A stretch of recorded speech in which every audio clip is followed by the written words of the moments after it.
Selamat bertemu dengan saya Ibu Sani Samosir untuk anak-anak kami kelas 12 IPA dimanapun kalian berada, especially anak-anak Ibu di 12 IPA SMA Santo Thomas II Medan. Senang sekali bertemu lagi dengan kalian dalam pembelajaran kimia pada hari ini. Untuk kali ini kita akan belajar tentang kimia unsur tentang halogen, yaitu unsur-unsur yang berada di golongan 7A. Kalau sebelumnya pada pertemuan-pertemuan yang lalu kita sudah belajar tentang gas mulia yaitu golongan 8A, maka ini lanjutan dari kimia unsur tersebut yaitu golongan 7A yaitu golongan halogen. Jadi golongan halogen itu adalah golongan unsur-unsur yang disebut dengan unsur-unsur pembentuk garam karena berasal dari kata halos dan genos. Halos itu adalah garam, genos itu adalah pembentuk. Baik anak-anak Ibu yang terkasih, perhatikan penjelasan berikut ini.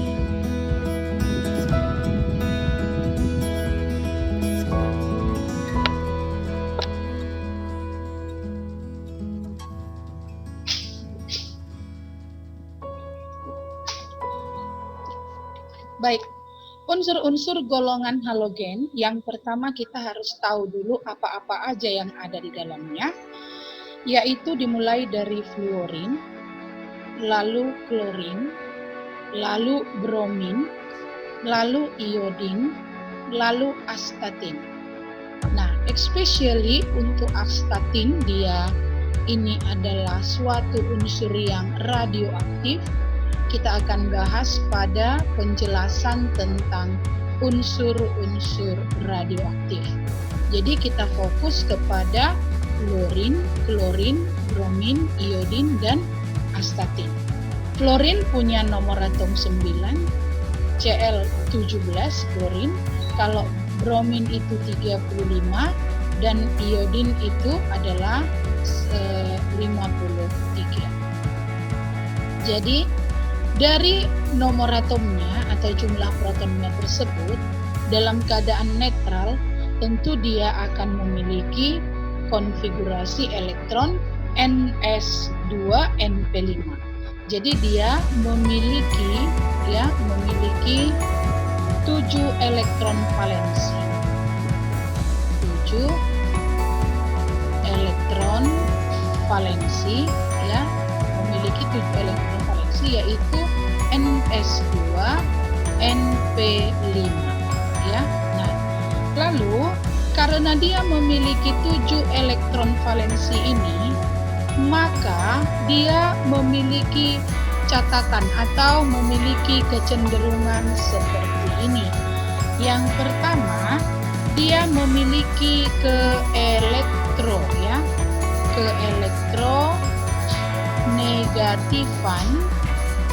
keelektronegatifan yang tinggi. Sehingga dia mudah menangkap elektron.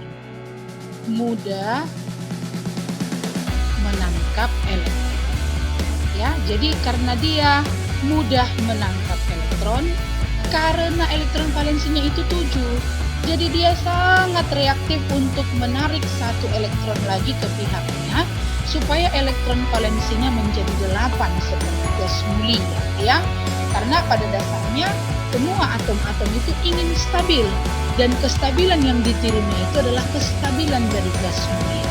Demikian juga golongan 7A. Bayangkanlah 7, satu lagi supaya 8. Maka dia sangat elektronegatif atau mudah menangkap elektron. Kemudian yang kedua, golongan 7A ini merupakan golongan oksidator yang kuat. Jadi kalau disebut golongan oksidator yang kuat, berarti golongan 7A ini sangat mudah mengalami reduksi Sangat mudah mengalami reduksi. Jadi reduksi itu artinya dia mudah menangkap elektron ke pihaknya mudah menangkap elektron ke pihaknya. Lalu sangat reaktif golongan 7A ini sangat reaktif sehingga di alam ini tidak ada unsur bebasnya Di alam tidak ada unsur bebasnya. Jadi berbeda dengan gas mulia, karena kalau gas mulia di alam ini justru dia terdapat dalam bentuk monoatomik ya. Nah, jadi dia kalau misalnya gas mulia itu helium aja, neon aja, argon aja. Kalau halogen tidak. Halogen selalu berikatan ya, selalu berikatan. Tidak terdapat dalam unsur bebas ya. Berikutnya, bereaksi dengan semua logam. Ya, ini halogen itu bereaksi dengan semua logam ya, semua logam membentuk garam yang berikatan ion. Ini membentuk garam yang berikatan ion ya, berikatan ion. Nah, jadi kalau disebut dengan ikatan ion, tentu anak-anak kami masih ingat bahwa di dalam ikatannya terjadi atau terdapat serah terima elektron ya. Terdapat ini serah terima elektron ya. Jadi terdapat serah terima elektron.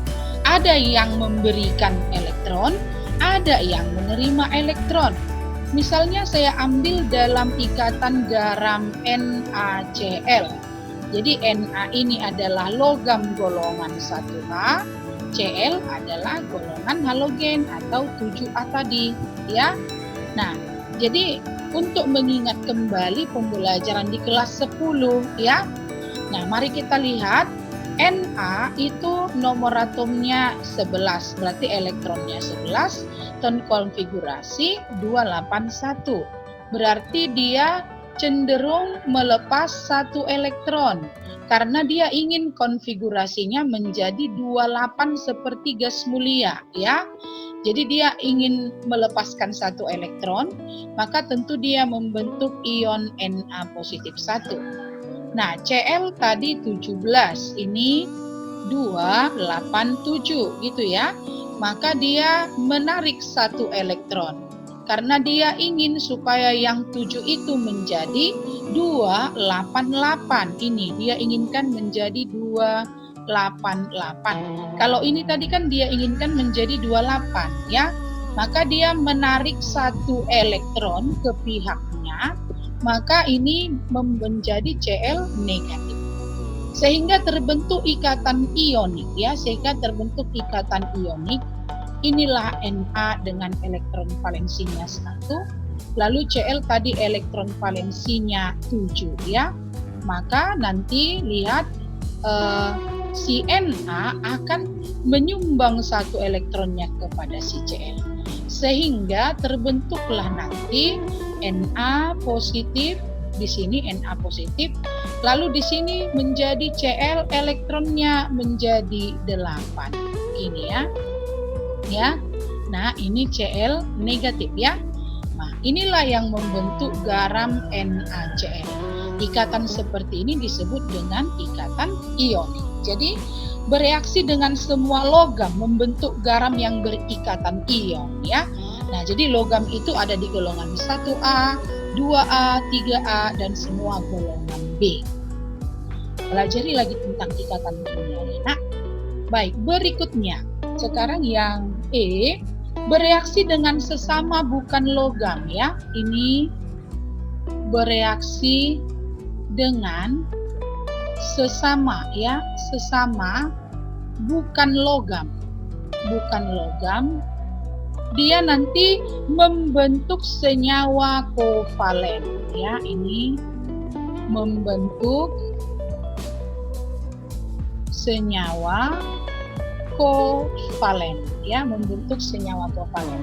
Jadi saya ambil contoh misalnya ikatan antara CCl4 ya, ini adalah karbon tetraklorida ya, tetraklorida ya. Baik. Nah, C ini bukan logam ini ya, bukan logam. Cl juga bukan logam. Jadi C punya nomor atom 6, ini konfigurasi 24, Cl tadi 17, ini 287. Maka lihat C, dia punya elektron 4, dia butuh 4 lagi supaya 8, maka dia akan berikatan dengan 4 buah atom Cl ya. 1, 2, 3, 4, 5, 6, 7. Oke, jadi ada 4. Nah, tentu ini terjadi pemakaian bersama pasangan elektron. Ini sudah kalian pelajari di kelas 10, iya kan nak? Maka di sini nanti akan terdapat ikatan kovalen tunggal ya.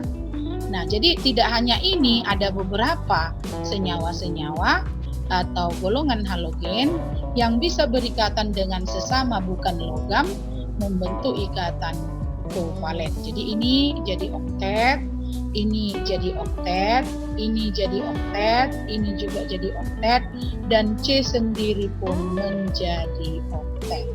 Nah, jadi ini yang disebut dengan ikatan kovalen tunggal. Masih ingat ya? Ini pelajaran di kelas 10. Jadi golongan halogen itu dapat bereaksi dengan sesama bukan logam membentuk senyawa kovalen ya. Baik. Yang berikutnya adalah unsur-unsur halogen berwujud molekul duiatom ya. Ini unsur-unsur halogen ini berbentuk molekul duiatom. Jadi kalau dia dalam bentuk unsur atau dia tidak berikatan dengan atom yang lain, maka dia bentuknya molekul duiatom, yaitu F2, lalu Cl2, lalu Br2, lalu I2. Begitu dia. Jadi ini disebut dengan molekul diatomik ya. Jadi ada beberapa molekul diatomik, sebenarnya ada 7, tetapi 4 diantaranya adalah unsur halogen. Karena yang 7 itu molekul diatomik itu ada H2, iya kan? Ada N2, lalu ada juga O2. 1, 2, 3, 4, 5, 6, 7. Hanya H2, N2, dan O2 ini bukan halogen ya.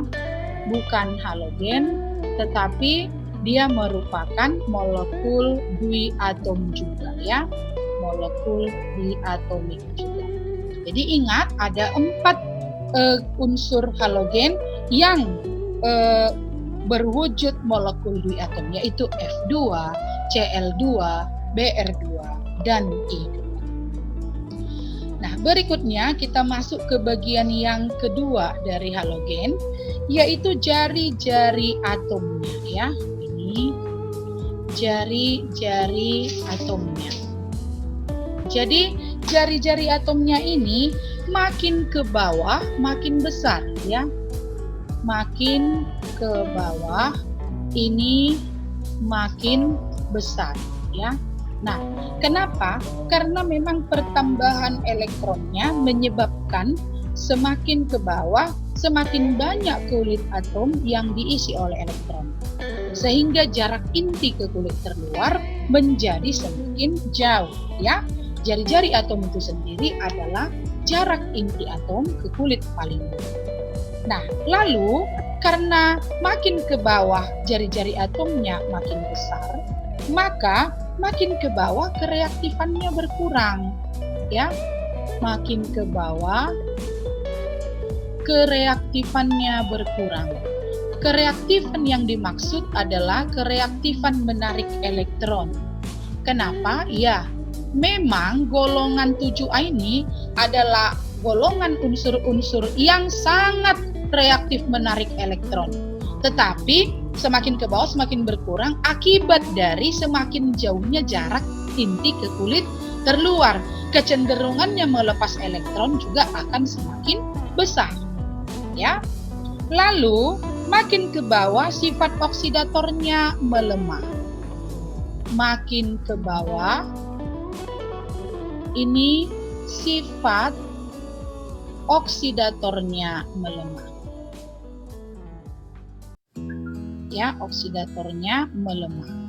Oke, nah memang golongan halogen adalah golongan oksidator-oksidator kuat, tetapi semakin ke bawah juga kekuatannya berkurang. Jadi X2 saya lambangkan halogen dengan X. X ini bisa F, bisa Cl, bisa Br, bisa I.